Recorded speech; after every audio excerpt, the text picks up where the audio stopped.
नमस्कार। मंगल ने अपने मालिक वामदेव राय का अभिवादन किया। दोपहर के भोजन के बाद वामदेव अपने कक्ष में आराम कर रहा था।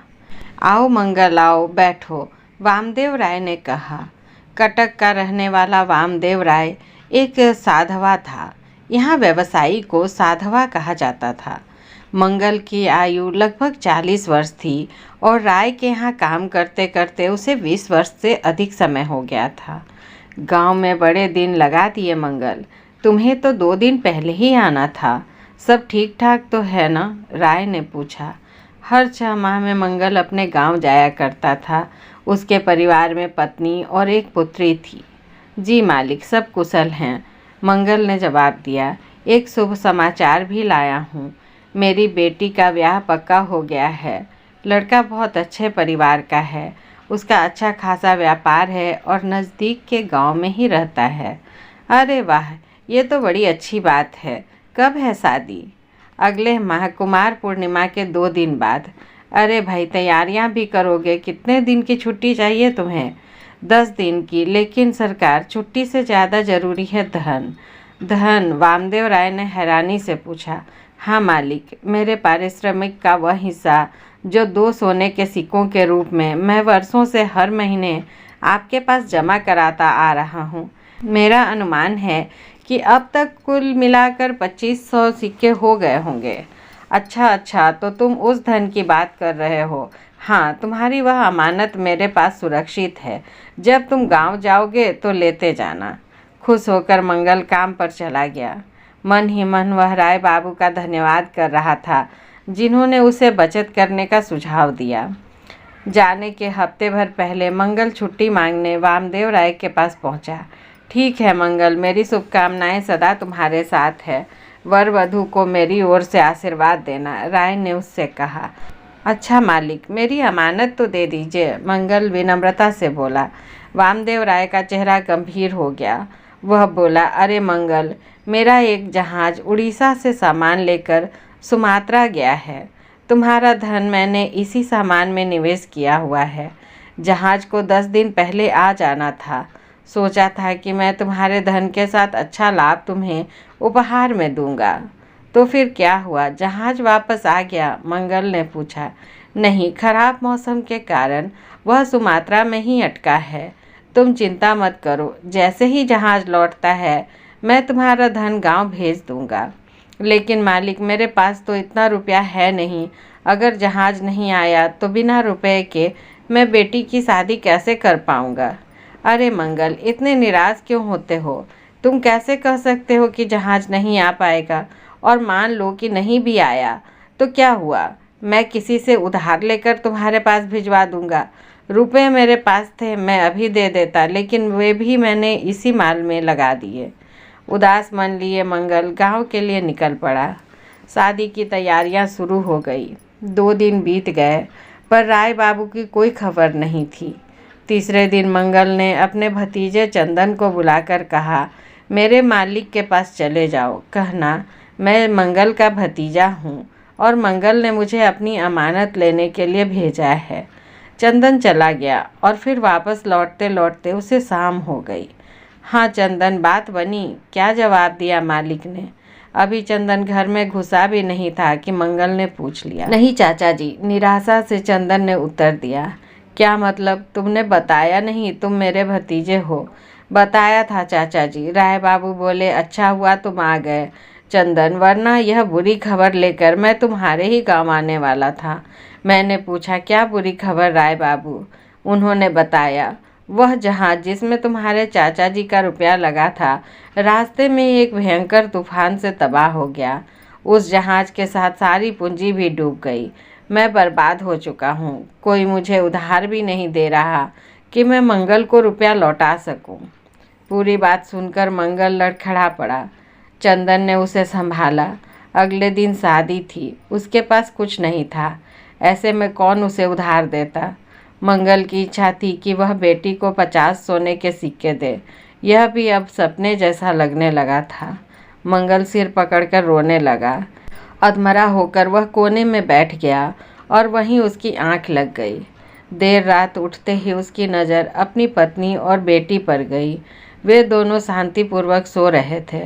वह सोचने लगा, कल जब बारात दरवाजे पर होगी तो वह किस मुंह से उनका स्वागत करेगा।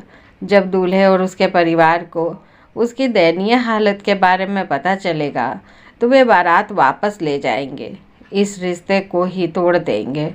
इसके बाद उसकी बेटी से शादी कौन करेगा? अब उसे जीने का कोई अधिकार नहीं है। मंगल ने तय किया कि वह गांव के तालाब में डूबकर अपनी जान दे देगा। जैसे ही वह अपने घर से बाहर निकला, उसे किसी की परछाई दिखी। कौन है वहाँ? तुरंत उसने पूछा। तभी एक आदमी उसके सामने आ खड़ा हुआ। तुम? मंगल ने हैरानी से पूछा। उसका कट्टर दुश्मन शंकर सामने खड़ा था।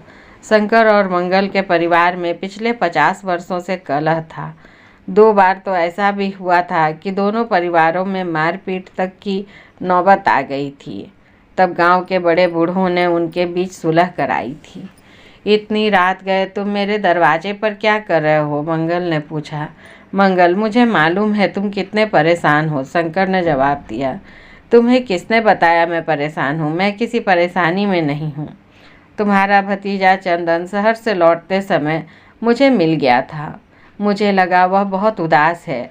जब मैंने उसकी उदासी का कारण पूछा तो पहले तो उसने कुछ भी बताने से मना कर दिया, लेकिन बहुत अनुरोध करने के बाद आखिर उसने बता ही दिया कि कैसे तुम्हारे मालिक ने तुम्हें धोखा दिया है, कैसे उसने तुम्हारी उम्र भर की कमाई को बर्बाद कर दिया है। तो तुम मेरे खिल्ली उड़ाने आए हो, मेरी दुर्दशा पर हंसने आए हो। नहीं मंगल, मुझे गलत मत समझो। मैं तुम्हारी सहायता करने आया हूँ। सहायता करने? मुझे विश्वास नहीं होता। मेरा विश्वास करो भाई। देखो मैं कुछ लाया हूँ। इसमें 2000 सोने के सिक्के हैं। मेरे पास इतने ही थे। इससे तुम्हारा काम चल जाना चाहिए। मंगल सिक्कों की थैली की तरफ बड़ी हैरानी से देखने लगा। उसके बाद वह बड़ी ललचाई नज़रों से शंकर को घूरने लगा। वह बोला, तुम्हारी हमारी तो दुश्मनी है, तुम मेरी मदद करने क्यों आए हो? शंकर ने अपनी बात रखनी शुरू की। देखो मंगल, मेरी बेटी भी तुम्हारी बेटी की उम्र की है। मैं तुम्हारी मनोव्यथा समझ सकता हूँ। मैं जानता हूँ कि अगर यह शादी टूट गई तो तुम्हारे परिवार को कितने दुख झेलने पड़ सकते हैं। वैसे भी तुम्हारी बेटी सिर्फ तुम्हारी नहीं बल्कि पूरे गांव की बेटी है। तुम्हारा मान पूरे गांव का मान है। कल अगर दूल्हा बारात वापस ले गया तो क्या पूरे गांव का नाम बदनाम नहीं हो जाएगा? अरे भाई, अब पुराने झगड़े भूल जाओ और मिलकर गांव की प्रतिष्ठा बचाओ। मैं किस मुंह से तुम्हारा धन्यवाद करूं शंकर भाई? थैला लेते हुए मंगल सिर झुकाकर बोला। अरे धन्यवाद तुम बाद में करते रहना, अभी तो सो जाओ। सुबह उठकर हमें ढेर सारी तैयारियां करनी हैं, शंकर मुस्कुराते हुए बोला। शंकर की इस मदद से सभी काम समय पर होते चले गए और मंगल की बेटी ससुराल के लिए विदा हो गई। बस अब एक काम शेष रह गया था। शंकर ने मंगल से कहा, क्या रह गया है भाई? अब हमें चलकर उस दुष्ट वामदेव राय से तुम्हारे रुपए वापस लेने हैं। मैंने सब पता करवा लिया है। माल से भरा जहाज, सुमात्रा और तूफान सब झूठ था। वह धोखेबाज तुम्हारी मेहनत की कमाई को पहले ही से हड़प चुका था और तुम्हें मूर्ख बनाने के लिए ही उसने तुम्हारे सामने झूठ का यह पुलिंदा तैयार किया था। शंकर गुस्से से बोला, लेकिन अब मेरी उम्र भर की बचत वापस कैसे आ पाएगी? तुम चिंता मत करो मंगल, मेरा एक संबंधी राजा का अंगरक्षक है।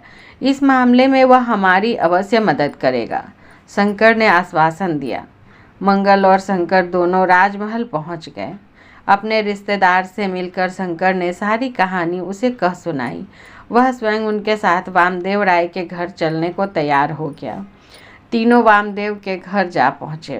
पहले तो राजा के अंगरक्षक ने शांतिपूर्वक ढंग से वामदेव राय को मंगल के रुपए लौटाने को कहा। अपने बचाव के लिए राय चालाकी दिखाने लगा, लेकिन जब अंगरक्षक ने उसे जेल में डाल देने की धमकी दी तो तुरंत उसने अपना अपराध स्वीकार कर लिया। वामदेव राय ने मंगल का पूरा धन वापस कर दिया। इसके बाद अंगरक्षक राय को घसीटते हुए राजा के दरबार में ले गया।